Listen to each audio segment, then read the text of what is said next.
Hey guys, so today we're gonna be making butternut squash pasta. And first you're gonna need a butternut squash and a chopping board and a sharp knife to peel the butternut squash. So first you're gonna want to cut it in half so that when you peel it, you can have it standing up. Well, if you're peeling it with a knife. I'm not sure if like a regular peeler is strong enough to peel this. Well, mine isn't, so I'm going to be using a knife. But yeah, just make sure you cut it so that there's a flat surface so it's safer when you slice through it.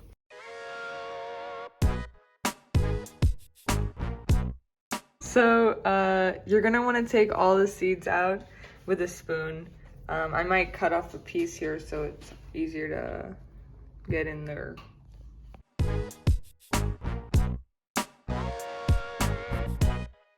Okay, so now that you've dug out all the seeds and everything's peeled, chop it up into little pieces.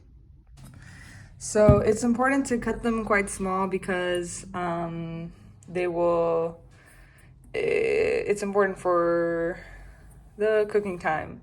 If you cut them, if the trunks are too big, it will take longer to cook.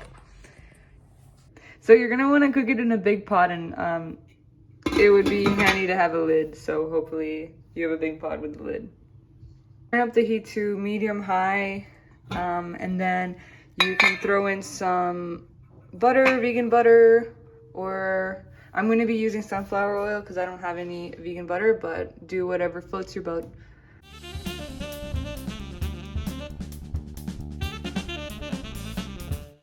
Okay, so make sure to stir it around.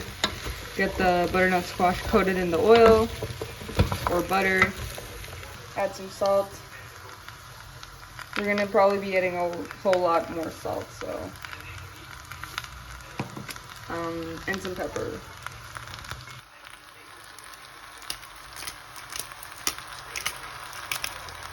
I'm just gonna add some more oil so it doesn't burn. So I put it on 3, which is like a medium-low heat, and I'm gonna cover it with the lid and check on it every 10 minutes and stir it around every 10 minutes. So while that's cooking, you can start cooking the pasta. I'm gonna be using spaghetti because it's my favorite kind of pasta, but you could use whatever you like, even ravioli or gnocchi or whatever. But yeah, I'm gonna be using spaghetti. So this is after the first 10 minutes. Make sure that you scrape the bottom of the pot so that nothing burns or nothing sticks to the bottom of the pan.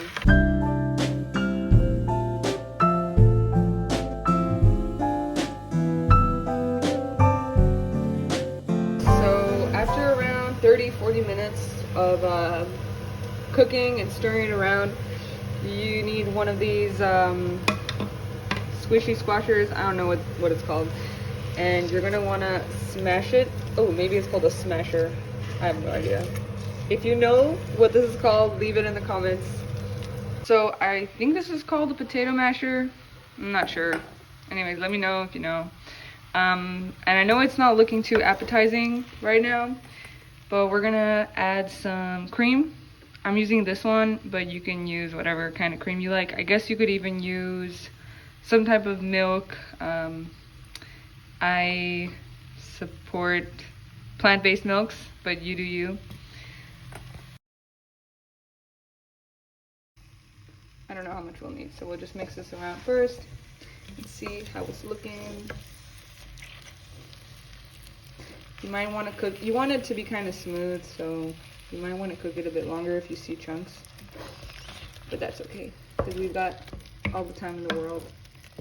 Since there's not really a lot of seasoning, I'm going to be adding a ton of salt.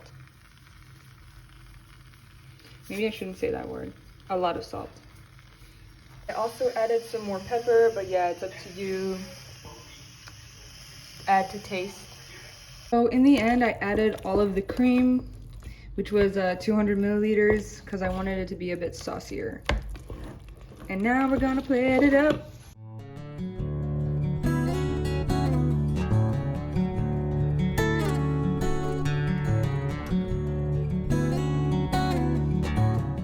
The identity of this person will stay anonymous for safety reasons. But here's a review of this unidentified person. Delicious.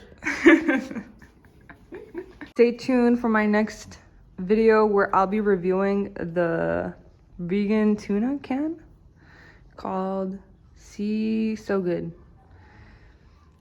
I'm nervous about this one, but yes, we'll see. Hi. What's up?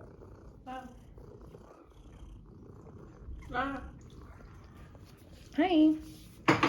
So a lot of people said that my cat looks like Toothless. What do you think? Yeah, you did. And some other people too. A lot of people told me, like 4 people. Yeah, he doesn't like Toothless. I got it in like the comments of the last video. Oh no. Hi, buddy.